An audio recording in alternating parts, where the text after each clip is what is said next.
This is a story about monsters. You should be a monster. Why the hero must be a monster. It's impossible to respect yourself until you grow teeth. And how you can transform from a loser into an absolute monster. So, let's get started. This is me about a year ago. I'm about to watch something that put the last 5 years into perspective. It's a matter of facing the thing you least want to face. You see, I'm about 5 years into my self-improvement journey, and it wasn't until I watched that video that I realised my goal had to become an absolute monster. While I do feel pretty monstrous these days, it was not always like this. 5 years ago, I was the opposite of a monster. I'll tell you a story from when I was 19, and you'll see what I mean. The story begins where all bad stories are made. Nightclubs. This was one of the first times I have ever been to a place so loud, so crowded, and so sticky. I was clearly uncomfortable, but even back then I knew getting outside my comfort zone could be good. So there I was, on the dance floor with this girl, knees shaking not from the dance moves but from sheer nervousness. I had no idea how to move. It was like my 4th time dancing ever in my life. Then the music stops, and the girl goes to get herself a drink. I remember watching her walk away thinking, fuck, she's going to leave me alone out here. I turn around and see 3 large men towering over me, snickering to themselves. I held their gaze until one says, "What the fuck are you looking at?" A lump develops in my throat. I can't speak. All I could do was bow my head and back away like a defeated pup. I left the club alone shortly after that. Want to know the worst part? This was not an isolated event. Things like this happened pretty regularly back then. I'm certain it's because I had no teeth.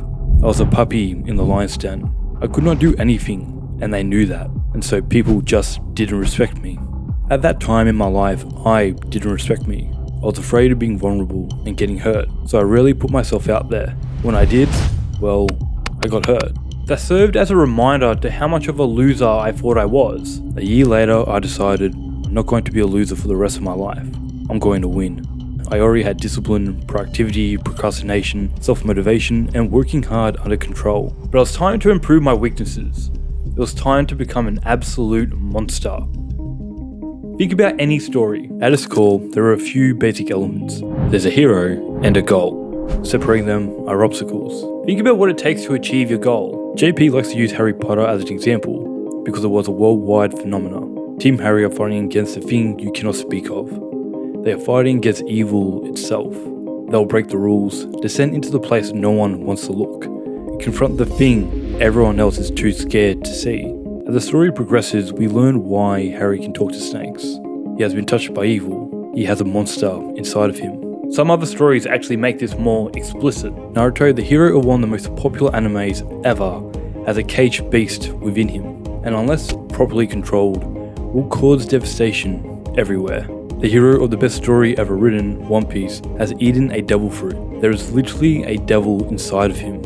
And it is because Luffy has this monstrous element to his character that allows him to travel island to island, freeing people from suffering. Even peaceful, gentle Aang becomes an absolute demon while in the Avatar state. This is something Aang struggled with. He did not want to cause violence, but he knew it was necessary if he was going to stop the Fire Nation. If any of these characters are going to achieve their goals, their dreams, a requirement is defeating everything that stands in their way. Only a monster can walk through the valley of death and fear no evil. I'm not Christian, by the way, but that is a damn good verse. I know these are stories, but it's worth paying attention to consistent themes that universally captivate the attention and imagination of people. What we are witnessing is the hacking of human psychology. It only works if it is true. However, the truly villainous characters rarely win. Take Walt from Breaking Bad as an example. He destroyed his relationship with his wife, son, business partner, not to mention he got his brother-in-law killed. Walt lost everything he cared about because he became a monster and was not able to control it. The lesson is this: being a monster does not make you a winner. Here's another way to think about it. You might have heard Joe Rogan say it's better to be a warrior in a garden than a gardener in a war. While I understand the point, because I am me and I push back against everything, I don't think that's quite true. Obviously, a gardener won't last very long in a war, but to be fair, neither do warriors. Warriors die in wars. That's why they are called wars. But if this warrior is incapable of tending to the garden and destroys all the plants which he relies on for food, he will starve to death. So the ultimate goal is to become competent in both areas, being capable of destruction while also tending to the garden. There's actually a TV show that acts this concept out in the real world. Survivor is a gang comprised of 2 tribes that battle it out during challenges. The losing team gets sent to elimination, where they vote out a tribe member. As the number of people in the tribe dwindles, eventually the tribes merge. The challenges then become an individual competition for immunity. If you win the challenge, you cannot be voted out. One year there was a contestant called Evil Russell. His tactic was to lie, manipulate, and compete to the top. And it worked. Russell made it to the final elimination, but his strategy had a fatal flaw. When the game reaches its final 2 contestants, the winner is decided by the outcast tribe members. And while Russell did receive some votes by others who respected his game, he did not make any friends, and as a result, he could not get enough votes to win the game. Being a warrior is great, but you will not survive long term if you cannot tend to the garden as well. All winners are monsters, but not all monsters are winners. The monsters that win have certain characteristics. They have teeth, but do not bite. They pursue their goals relentlessly. They overcome obstacles and solve problems. And they need to be exceptional cooperators, because it is much easier to win the game if you have people helping you win, rather than working against you. The true monsters are the people who win, without the other players feeling like they have lost. Everyone benefits. That's the type of monster I aspire to become. I'm not going to pretend that I have transformed into that monster, but I am far closer than what I was 5 years ago. Within the last couple years, I feel like I have teeth. I'm physically stronger. I have the confidence to go after what I want. I can communicate and argue more effectively. I am less afraid of being vulnerable. I feel resilient, competent, and capable. I have most areas of my life in order, and I feel like I have control over my life and mind. I have been making videos on this channel for a while now, but it wasn't until a couple weeks ago that I realized what this channel is actually about. It's about mine and your journey to become an absolute monster. As I see it, there are 3 areas we must develop if you want to become an absolute monster, and that is why this channel is dedicated to building these 3 areas. Impactful Ideas is a self-development channel, but I am going to do things differently. While there are excellent videos and creators providing important advice, I cannot help but feel like there's a hole in the self-development niche. I feel like in amongst all the habits and all the tips, meaning has been lost. The why is missing, and the impact you can have by putting yourself together is not recognized. I believe solving problems at the individual level can change the world. I do not know what your problems are, but I am going to share problems that I have overcome, and with any luck, they will be similar to yours. I am compiling a list of what I believe are the necessary tools, from discovering the key to relentless self-discipline to being able to distinguish those who have your best interests at heart from those who do not, from showing you why happiness is a bullshit goal to revealing what the university and school will not tell you. And I have much more planned. The Individual's Toolkit is your place to get the basics right, making your bed, cleaning your room, and getting yourself in order. But even if your room is clean, your room is still situated in a dynamic, breathing world. Imagine this. The world is an ocean, and it's your job to navigate the seas.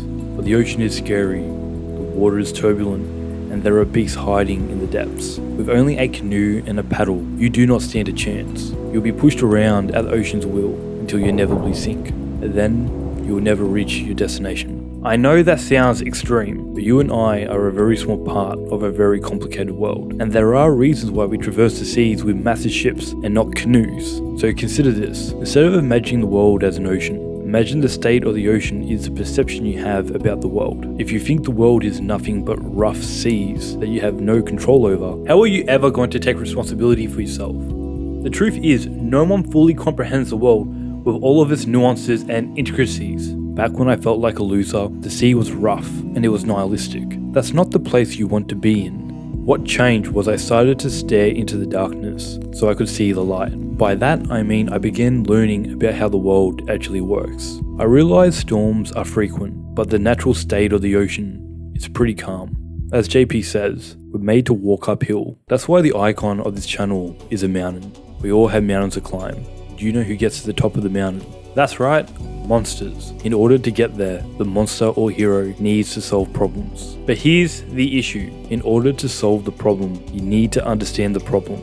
That is true at the individual level, as well as a cultural and environmental level. If we understand what the problems actually are, we can solve them. But but you will not be much help if you are riddled with fear and anxiety, or if you are oblivious to the problems. That's why I believe it is so important to understand how the world works, that you can quiet your mind and focus on the problems that matter. So far I have made videos about why the world is not collapsing and the actual problem about productivity that no one gets right.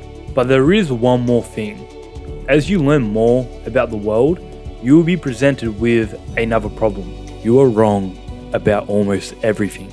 I know this because I've been through the same thing.